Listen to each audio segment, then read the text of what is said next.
জীবন চলে যাচ্ছে সবার। ওই পাঁচতলা বাড়িতে যিনি থাকে তার জীবনও চলে যাচ্ছে, আবার ওই ব্রিজের নিচে যারা ঘুমায় তাদের জীবনও চলে যাচ্ছে। বাট ইয়া আইয়ুহাল্লাযীনা আমানু, হে ঈমানদারেরা, এই জায়গার ভেতরে যদি থাকতে না পারেন, জায়গা নিশ্চিত করতে না পারেন, তাহলে আপনার গোটা জিন্দেগি বৃথা হয়ে গেল। ঠিক কিনা কথা জোরে বলেন।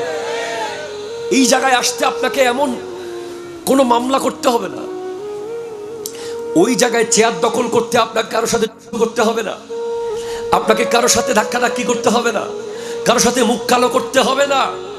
আপনি জাস্ট কোরআন অনুযায়ী আল্লাহকে বিশ্বাস করেন আর নবীকে পরিপূর্ণ মহব্বত করেন। ঠিক কিনা জোরে বলেন। এরপর আপনি কিছু জিনিস মেনটেইন করেন।